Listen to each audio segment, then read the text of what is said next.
તમે નહીં માનો, મારે 1 કિલો ગવારફળી ખરીદવી પડી, કારણ કે મેં 150 ગ્રામ ગવારફળીમાંથી કંઈક એવું બનાવ્યું કે બધાને ખૂબ જ પસંદ આવ્યું, અને એ ફરીથી બનાવવા માટે બીજા દિવસે 1 કિલો ગવારફળી ફરીથી ખરીદવી પડી. શું બનાવ્યું ચાલો જોઈએ. 150 ગ્રામ ગવારફળીને પાણીથી વોશ કરી ઉપરનો અને નીચેનો ભાગ કાઢી અને એક ગવારફળીના 2 ટુકડા કરી લેવા. નાની ગવારફળી હોય તો એક આખી રાખવી. તો અહીંયા ગવારના ટુકડા થઈ ગયા છે. ગવારફળી કૂણી અને પાતળી જોઈને લેવી.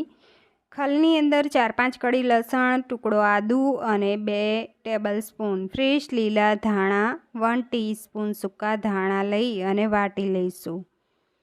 તો આ ખલની અંદર આ પેસ્ટ વાટી લેવી. તો અહીંયા વટાઈ ગયું છે, એને સાઈડ કરી લઈએ. ગેસ ઓન કરીને એક વાસણની અંદર 1 થી 1.5 ગ્લાસ પાણી ગરમ કરવા મૂકી દેવાનું છે. ગેસની ફ્લેમ હાઈ રાખવાની છે. અડધી ટીસ્પૂન મીઠું નાખીશું.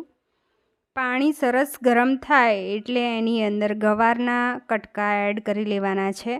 હાઈ ફ્લેમ ઉપર 2-3 મિનિટ આપણે થવા દઈશું. તો અહીંયા વધારે કૂક નથી કરવાના, તો આ અધકચરા જ કૂક કરવાના છે. 2-3 મિનિટ થઈ ગઈ છે, એને સ્ટેનરમાં કાઢી લેવાના છે. અને એની કુકિંગ પ્રોસેસ સ્ટોપ થઈ જાય એ માટે ફ્રીજનું ઠંડુ પાણી ઉપર નાખી દેવાનું.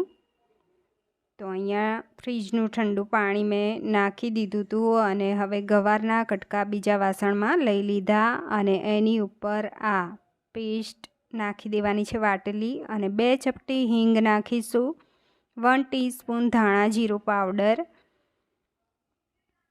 હવે તેની અંદર અડધી ટીસ્પૂન હળદર, અડધી ટીસ્પૂન લાલ મરચું પાવડર એડ કરી લઈએ.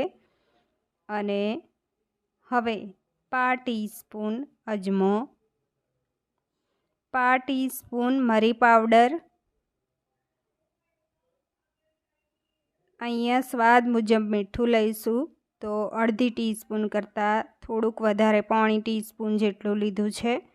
અડધું નંગ લીંબુનો રસ અથવા તો તમે અડધી ટીસ્પૂન કરતાં ઓછો આમચૂર પાવડર લઈ શકો છો. તો લીંબુ અહીંયા અડધું નાની સાઈઝનું લીધેલું. 5 ટેબલસ્પૂન 5 થી 6 ટેબલસ્પૂન જેટલો ચણાનો લોટ એડ થશે. તો થોડો થોડો કરીને એડ કરવો, એકદમ વધારે પહેલેથી નહીં નાખી દેવાનો, જેટલો જોઈએ એટલું નાખીશું. 1 ટેબલસ્પૂન ચોખાનો લોટ અથવા કોર્નફ્લોર નાખવો. તો આ રીતે મિક્સ કરી લેવાનું છે.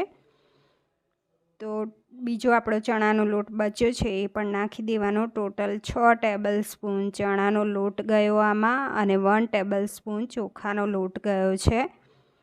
હવે તેની અંદર પાણી જરૂર પડે એટલું જ નાખવાનું છે, વધારે નથી નાખવાનું. તો અહીંયા 5-6 ટેબલસ્પૂન જેટલું પાણી નાખી અને આ રીતનું તૈયાર કરવું.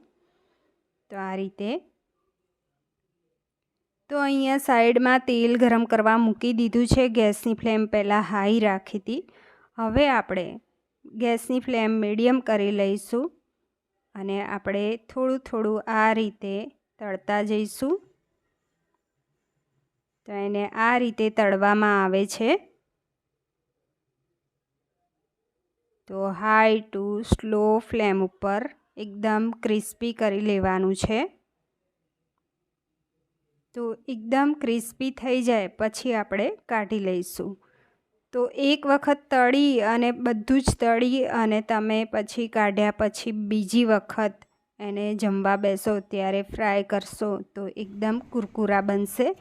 તો અહીંયા ફ્રેન્ડ્સ જો એકદમ ક્રિસ્પી એવા ગવારફળીના પકોડા તૈયાર છે.